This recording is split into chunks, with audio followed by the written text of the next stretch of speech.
If you need a personalized guide to navigate the system of becoming and remaining a student, not the learning part, just navigating the system, your system's wrong. Yeah. Stop trying to put Band-Aids on it, redesign the system. And I say that and it sounds a little flippant, but it's 100% possible today. 20 years ago, this would have been so much harder. 10 years ago, it was so much harder. Higher ed has to look structurally at their systems, their technology systems, their human systems, their habits. Institutions have habits and they get in their own way. We need to solve the underlying structure so that you can actually move at the speed of 2026. That was Sasha Thackaberry-Voinovich, president and co-founder of Newstate University. We had a great conversation about AI as a practice, how they've embedded it not only in the curriculum, but in the operations and culture of their startup university. In the Connected College, I talk a lot about the difference between something you do and something you are, and this was a great example. We dive into how Newstate is all about combining standardization and personalization, how they're organized to be responsive to student and employer needs and the new opportunities that AI affords, and more. Having started and scaled a higher ed consultancy, so much of this episode really resonated with me, and we found some interesting parallels. I think it's going to resonate with you as well. Let's dive in.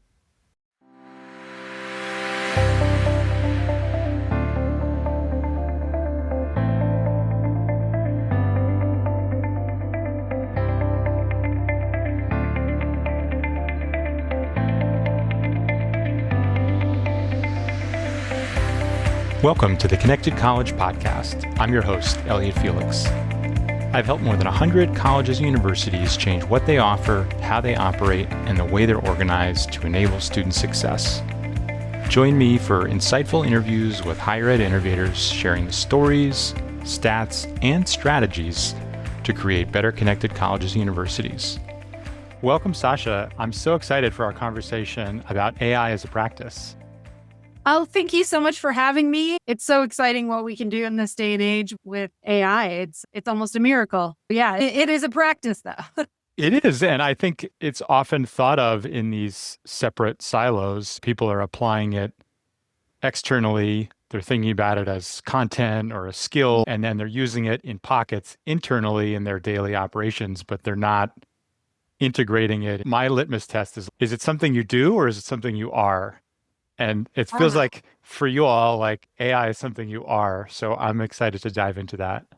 Yes, absolutely. And I think one of the things that's maybe the least sexy approach to AI, but the one that I get the most excited about is AI operationally. What you can do with it that's not even visible, that makes scale possible, that makes quality possible, that makes on-demand support possible. But the biggest difference and the biggest struggle we're going to have is actually not the technology, it's the humans. We have to reimagine ourselves. And that's actually that's a lot harder than a soundbite. I'm sure it is. And before we dive into AI in your operations and the culture change around people, let's talk about who we is in that sense, or who we are, I guess, less cute and more precise. So yeah, tell us a little bit about how you got started and what you're up to today. Fantastic. Yeah, I, along with a couple of other intrepid, amazing people, founded a new university. So it's Newstate University, and we are an AI first university. So that means that we actually teach applied AI skills throughout our curriculum, but we also operate on AI. And what that does is that allows us to dramatically reduce the cost of education. So someone can literally just pay for it out of pocket. We have the technology to do this in 2026, and there's really no reason why we can't. We are coming up on some pretty big economic changes and societal changes, and people need a way to get on top of that without having a ton of debt. And with having a deep enough learning experience that it can become a habit, that it can become a practice, that they can become the person of great value at their organization or start their own. So we're super passionate about the middle class and making sure we have one, and that AI is going to be the ingredient in that, not one of, but the. And tell us a little bit about what are the programs, degrees, certificates, grad, undergrad? Yeah. What are the offerings at? What- We'll go from the so we to the what. Yeah. Yes, exactly. So we have both non-credit and for-credit offerings. So we have everything from a single micro course all the way through an MBA, and everything is fully stackable. There is no such thing as electives in our universe. So you pick a path and then you are on that path. You cannot divert. And it is very streamlined and simple. I always reflect back on how it is so hard to make a decision about what to make for dinner at the end of the day. Adult learners do not need more choices. They need compelling choice and then a way to expedite getting that thing done, right? And so that's what we do. We teach in AI, obviously, applied AI, though, not computer science, business, customer experience, which includes everything from customer journey mapping to B2B and B2C sales, project management, and product management. And again, it's all like AI integrated. We think these are some of the crucial skills of the future. We're also intentionally not doing things. So what we're not doing is getting into healthcare. People do that very well. We're not getting into computer science. We're not a research institution. We are not born to serve a traditional 18-year-old who wants an on-campus experience. We do not have a football stadium, and there is no smoothie bar. We are what people need to do the job. We are a utility university. It's awesome. And I think the idea that you're focusing on these skills and capabilities, and then you're applying them in these different ways, product management, project management, customer experience, I think is great. You're general and specific all at the same time, and in a really practical, applied, and focused way. And I wonder how, given that focus and application and your thoughts about access, how do you define student success? This is so interesting because I have had, I think, a somewhat unique experience in that I have worked at a variety of different institutions that serve very different types of students in very different ways, everything from a community college to research institutions. And I think student success is a combination of making sure individuals not only can have access to the things that they need to be successful, that they are matched to a goal that is achievable for them. And that really, we do great things with support in higher ed. The thing we do typically pretty poorly is reduction of friction, right? So you can get help, but generally speaking, you have to navigate a system to do that. You can have assistance filling out your application, but you need to contact a person. I ran into this even trying to get my daughter registered for a class at a dual enrollment class at a community college. It got to the point where I literally had to call a friend who is an administrator at that institution to get her paperwork pushed through. I was waiting for weeks. So at Newstate University, we were like, that is a barrier to student success. Get someone started, let them start. And so we created a system where literally you can go to our website, you can hypothetically apply for a bachelor's degree, you get accepted into that program today, and you start classes today, right? So it's fully competency-based. It is on-demand university, but not low quality. It is a rigorous program, is project-based, but student success means getting rid of the friction. We always talk about barriers, but we don't talk about how that works from a functional user perspective. Like, how many people do we lose simply because we didn't get someone an answer? I love the idea that success is getting to your goal without friction. And I think it's a really astute observation. I think there's good friction and there's bad friction. Good friction is like a stretch assignment and opportunities for growth and recognizing that hard stuff is good for you. But there's a lot of bad friction in higher ed. And if you think about where there's been a lot of innovation recently, a lot of that is just workarounds for structural friction. It's student success coaching, right? A lot of what they're doing is getting people oriented to the calendar, the curriculum, the tech stack, whatever it Yeah. might be. And Instead of they're changing the doing really calendar. important Yeah. work, but we're in some ways, we're like treating the symptom, not the root cause. I literally could not agree more.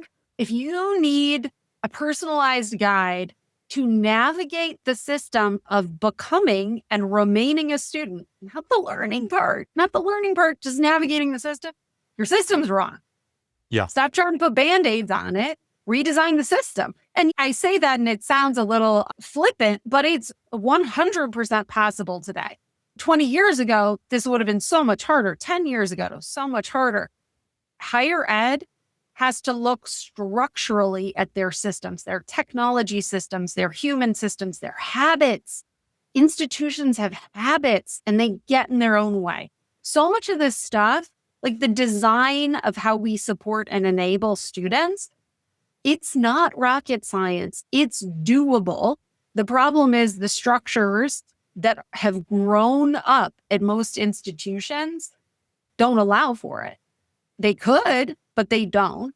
And then, you get into a place and it's not, I don't necessarily fault institutions. They are trying to solve the problem for the student, but we need to solve the underlying structure so that you can actually move at the speed of 2026. It's such a good point. And it seems like you're able to capitalize on two kind of structural shifts. One is, as a new institution, you can question, let go, challenge legacy institutions, assumptions, and so forth. And then the other is your adoption of AI as a practice, integral to how not just what you teach, but how you operate. And I'd love to pull on that thread a little bit. Like you mentioned 20 years ago, it would be a lot harder. What are you doing differently? What are the things where you looked at it and you were like, we don't just have to do it the way we've always done it. Right. Yeah. And how did technology enable that? I want to start actually with our tech stack. So one of the things that we did very intentionally was started from the perspective of what does it need to do, not what category does it fit into, or if it even necessarily was built to do the thing that we're going to be using it for. What we wanted to do is, okay, this is a function that needs to be completed. What technology can get us there? Our requirements were endlessly scalable. So we wanted something that was in the market, full SaaS, no code. I cannot say that enough, no code. So anybody can change our integrations if they need to. And we did have, like a year ago, we had some limitations. There were things we literally could not build because they didn't have out-of-the-box integrations, and I didn't go hire a developer. Those things are possible now. I'm waiting another month to do some things in terms of some APIs because I know it's just gonna get better. It'll be easier for me to do certain things a month from now. So I'm not gonna do those things until a month from now. So we looked at what functionally has to be done. You have to have student records, right? You have to be able to progress a student along their path. You have to be able to track their performance. You want them to have a beautiful learning experience. You don't want them to experience friction. You need to be able to track their data for accreditation purposes. And so we picked a tech stack that is not a typical higher ed tech stack at all and are able to configure it for what we need it to do. Part of that is because of how we chose to think through the learning experience. It is so much more efficient to be able to have a single path for students. Like having a single path for students, I looked at one of the major online institutions had, I think it was 224 elective options, and students needed 14. So they had to pick 14 from these like 230 odd courses. Why would you even have the others? Adult learners don't typically come to wander and explore, right? And so what we're able to do is go ask AI how to help us with that. So there's two primary ways in which we're using AI. One is AI within the tech stack tools that we've already selected, or rather within the tech stack systems that we selected. So for example, we use HubSpot. There's an AI assistant right in HubSpot that can help you build things. It can literally build workflows for you now. You can tell it what to workflow and it'll do that. And then there's also like native tools, like in the LMS we use, it has a native AI coach. Part of the reason that we picked that tool, right? We don't have to do a plugin. Nobody has to worry about data flows. It's just in the system. And then secondarily is what technology did we pick? What are we using outside to get the assets to hook things up? It's so wild. We're now building agents in Claude, and 3 weeks ago, we couldn't do that. I feel like I'm like madly tinkering because the first thing we do is how can we automate this? How can it be intelligent? How can AI do this for us? Can AI even hook it up? It's talking to our systems. It was like sending LinkedIn emails for me the other day, customizing them for every single person, but from you, right? And so if we're able to leverage it, then we can teach it. This stuff is moving so fast, but you still have to have these like basic competencies. You have to know the underlying content and information. We literally, you would fall over if you knew the resources that we've put into this, because if you make AI a habit, if you look at AI as a practice, it changes everything. You don't have to think, oh, how can I incrementally do this thing better? No, imagine further. If I could do this thing, I would want it to seamlessly post across all of my social channels and be able to respond to every single reply. But I would want to use this customized LM as an example of tone and you can just do it now. You can just do it now. But I'd hazard to guess that 90% of institutions and organizations aren't. Yeah, it's interesting, like the idea of the tech stack for scale with embedded automation and the kind of the curricular architecture as the two kind of primary targets makes a lot of sense. And I think I'm just thinking about if you can constrain the choices up front, everything that follows from them gets a lot easier. I had a similar and analogous experience just years ago running a boutique higher ed consultancy and wanting to productize our services. And the realization, first you have to think about what drives variation. A lot of it was internally driven. Oh, let's take a whole new approach to this. Everybody's a special snowflake. But then the other is just understanding variation among your clients.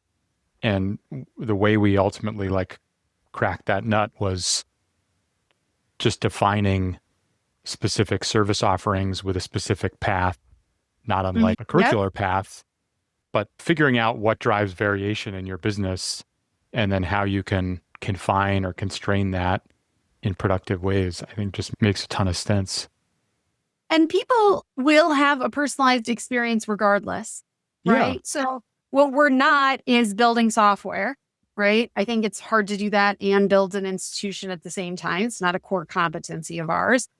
But if you build the learning experience to be compelling, if you keep universal design for learning in mind, our learning model lets people proceed entirely at their own pace. And if they have the competencies, they can move forward fairly quickly. The projects are rigorous. We have user tested them. We've gotten a lot of feedback on it, but that's the personalization. This is where there's personalization inside of standardization, because when someone is going through something that is as deep as a degree or as a certificate, something that takes several months, they want a commonality with other students. They want that, okay, we've all experienced these same things. The structure was the same. Hey, how did you feel about this? Or did you see that component? Or how did you address this on your project? If you don't have commonality, it's harder to build community, right? And at the end of the day, that is what is going to make it personal for people. So if you have this consistency, you have very specific paths, you don't allow deviation, but you allow personalized experience. Yes, within it, right? Yeah. And then you have this commonality. Yeah, our experience was analogous because, that the personalization within standardization, like once we defined a process and a path to deliver a consulting service, strategic planning, whatever it was, each client's experience might be different based on their Right. culture, the governance structure, the process, what they'd done before, but the path is defined. And then once you have it defined, it's just way easier to orient people, to onboard people, to share information and data across projects and programs. I get it in a visceral way. And I would love to hear, like, you've defined these paths, you've created this scalable tech stack. What are some of your early results and insights from your students and from your staff? So I'm going to start with the students. It should always start with the As you students. should. Yeah. We've gotten some really great feedback. And by great feedback, I mean, it's not always balloons and sunshine, right? We got some of the feedback that we had on our use of avatars at the beginning was that they were like a little wooden. There was a little too much of them. And we were able to immediately get into the courses and make adaptations. We have found that it's so fascinating to me. As a student, I would jump to the test. Like that's my personality. I would want to know, am I ready to move forward to the project? So I would jump to the test. It seems like most people are doing that. A lot of people are progressing through very much as a learning path, varying their speed through it. But we have people who are like, I really need more videos. I would love more videos. And then there are other people who are literally reading the transcripts of videos and podcasts, which would never occur to me as a preference, which is hysterical because it totally should occur to me as a preference. But one of the amazing things about AI now is you can transform the same type of content into a variety of media with relative ease and speed. And we're able to do that and literally iterate in real time. When someone asks a question, we have a feedback form right in the course. It gets sent right to us and we can see what are people experiencing. The other thing is people want to be part of something. Like we wanted to build something really special and people, I think, really feel like it's something special, which is great. We want to be the Trader Joe's of higher ed. Like I want to have really fantastic brie and inexpensive, but well done wine. I say wine, I don't even drink, so I'm not really sure what a well done wine is probably not a saying. But I want it to be something where people identify with it. They want to hold the bag. They know they're getting a good value and a good ROI. It is what they want. For our team, oh my gosh, we went from doing 2-week sprints to, that was too long. Like 2-week sprints, it was too long in between deadlines. So then we reprioritized twice a week, Wednesdays and Saturdays. We reprioritize. Where are we? What do we need to knock down? Do we need to change something? So we call it hyper agile. That's probably not a real term.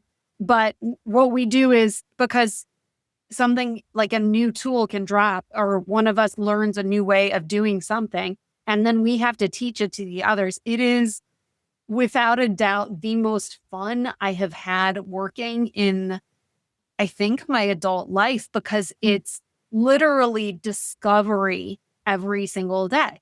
And not everything is great, right? So I discovered one thing. I'm super, super excited about the use of this one bot. And then it just got progressively less impressive. And so you abandon things, right? But you abandon them fast. You try a new thing. If you had asked me 5 years ago, would you consider changing media production tools like every 2 months? I would have laughed. I would have said you were insane. Like you need consistency. You need to be able to have source files and now absolutely. We don't even buy year-long subscriptions to anything anymore because 2 months from now, we could be using different tools. When we started, this thing has only existed we launched with students in July. We started building courses last February in the curriculum, and we've changed tools so many times. And it's easy. And it just keeps getting better. But that's you couldn't do that if you didn't have a curriculum structure that has a constrained number of courses that you can do, right? You can't do that if you have thousands of courses. Yeah, I think the mistake that so many people are making in so many areas is instead of personalization within standardization, they're trying to do standardization across personalization, right? Like once the genie's already out of the bottle, Yes. they're trying to find some efficiencies in how they deliver those 253 different electives. And Yes. that's really hard. And it sounds like the way you've made AI a practice is embedding embedding a kind of an idea about responsiveness and agility and feedback and interoperability into whatever you're doing. You've hit it spot on. That agility piece, it requires a different level of, this is going to sound strange, it's probably not the right word for it, egolessness. To clarify for any listeners, I obviously have an ego myself. I have a healthy little chip on my shoulder wherever I go. But it requires you to not think anything you do is precious. Yeah. Okay, we did that yesterday. It worked yesterday. Doesn't work today. We're going to try something else. Does AI help with that in that maybe you have, and this in a good way, like you have like less of a sense of ownership, so it's easy to, with things that maybe you didn't generate directly, and therefore it's easier to let go of them? Yeah, that's super interesting. I mean, do maybe think not. that, I'm just I don't know. I do think the time component of that is a factor, right?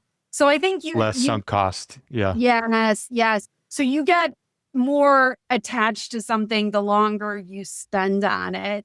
And that probably has something to do with it. The human part is that we're emotional about things, even when we think we're not emotional. It's like biology, it's chemistry, it's how your brain works. The more practice you have in letting go, and we call it unlearning too. Sure. Unlearning, intentional unlearning. The more you do that, the better you get at doing that. I really believe there's neuroplasticity, and working with AI as a practice, I think, is a fundamentally different skill. And it's one that we really want to help our students understand as well, because what we're learning, we're teaching. What those AI courses and even the non-AI courses, AI is in everything. It's more than a different mindset. It's like a different mind state. Like you have to believe that you're walking on a different planet while you walk on it. Yeah, I can see that. And I also see this level of responsiveness and agility is exciting, but it also could be exhausting with everything changing all the time. Yep.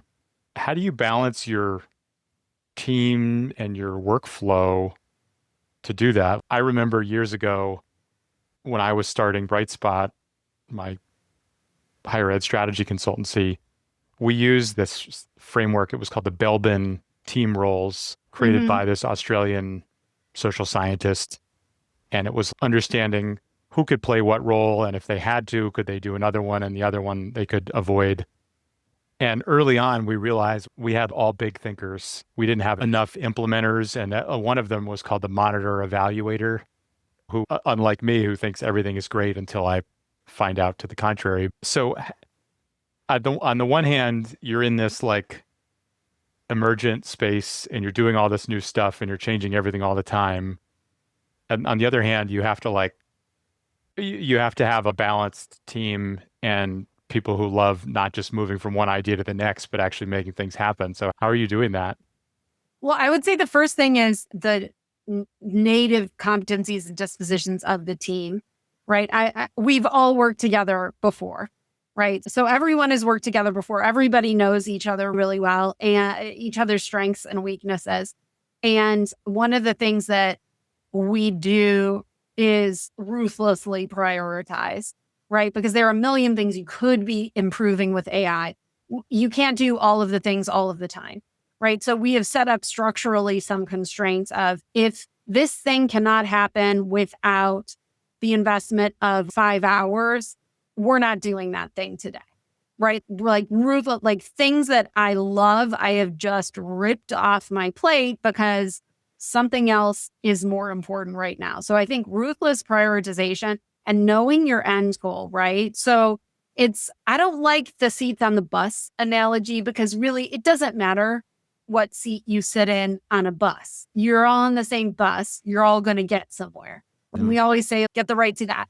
I really think it's more like a ship going into uncharted waters where you know what your ultimate destination is, but anyone can take the wheel, right? So that's one of our sort of, I don't want to say like our operating rules, if we had them, is that we have overlap, intentional overlap in skill sets.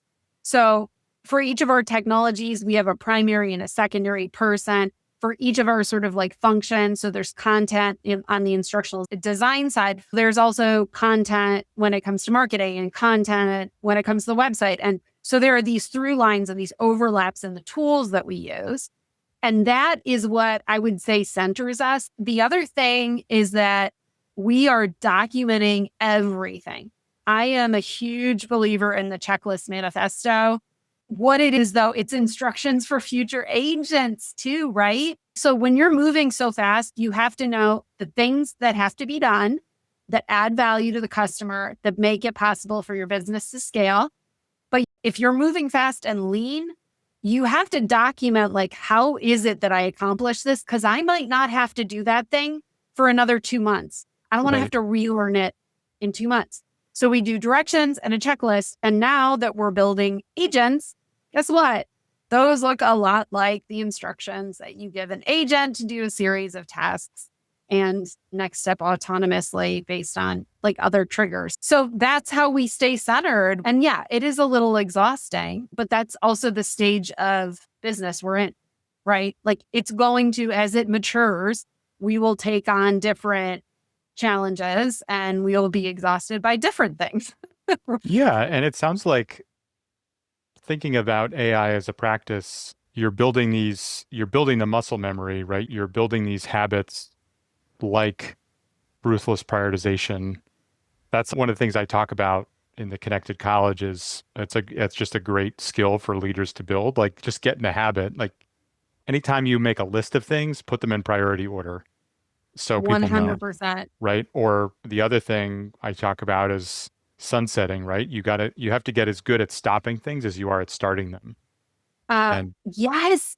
And I think this is so important in student success too, because there's this assumption in our field that any intervention is either a productive intervention or like a neutral intervention, as opposed to you can actually do bad trying to do good for student outcomes. And we tend to, interestingly, because as a field, there's a lot of researchers in our field, I don't think we pay enough attention to what we have to sunset, right? What we have to sunset, what we have to get rid of. The Eisenhower matrix is something that we use a lot just as a tool. I find that very helpful. And then there's the delegate, right? Like that delegate quadrant, that's just AI. yeah, How do I AI this whole quadrant, right? And then the more comfortable you get with it, the higher up you can push it in your priority list on your Eisenhower matrix, right? So you should still get rid of the stuff that low value, high time investment, just get rid of all that stuff. right. The stuff that used to be in that delegate quadrant, that's something you can train an agent to do. And then just keep training them to do the next thing up, right? I love it. As we're wrapping up here, we've been talking about AI as a practice, and we've been talking about how to be responsive and how things are changing. Next month, there'll be a new API or a new agent you can create. What do you see as the changes coming? Shine up your crystal ball, and what's your advice on adapting to those changes? I think we're at the end of the beginning times. I think we are actually not yet at the beginning of the next times. And this is not in any sort of religious way, but it very much in a what is possible in the world. Like none of us lived through the Industrial Revolution, so we can't really speak to how dramatic that was. And human beings just adjust, right? When they have to. They struggle through it, it's horrible, and then they adjust. That's what's going to happen this time too. But it is truly, I don't know if you've experienced this as well, but I know a lot of folks who are dabbling with AI who have zero idea of the power of it and how it is going to change knowledge work, first knowledge work forever, and then secondarily trades forever, because robotics is not far behind. And each of us is going to be a choreographer. you can design the entire show, but only if you know what you're doing. And so to me, it feels like we are on the edge of huge possibility, but I do worry that a lot of our industry is not acknowledging that, and that we're going to have this bifurcation of traditional college for a subset of the population, right? It's an experience, a college as experience, as opposed to a college for a very specific purpose. And cost has a lot to do with it. Economic structures has a lot to do with it. People need to get used to a lot of change coming, and those who adapt first are going to be the best positions. That's what we're trying to do for our students, is make sure they're prepared. Because if you don't have the skills, you won't have the choices. That's a great spot to end, and great advice for the future as folks think about AI as a practice and the change that's coming and how to adapt to it. So thanks, Sasha. Thank you so much for this conversation. I really enjoyed it. Thanks for listening to the Connected College podcast. Go to elliottfelix.com for more information about my book, The Connected College, articles I've written, and talks I've given. There's also tools you can download, information on upcoming events, and information on booking me to speak at your institution or organization. Please support the podcast by rating it and reviewing it wherever you're listening. Let's create connected colleges where all students succeed.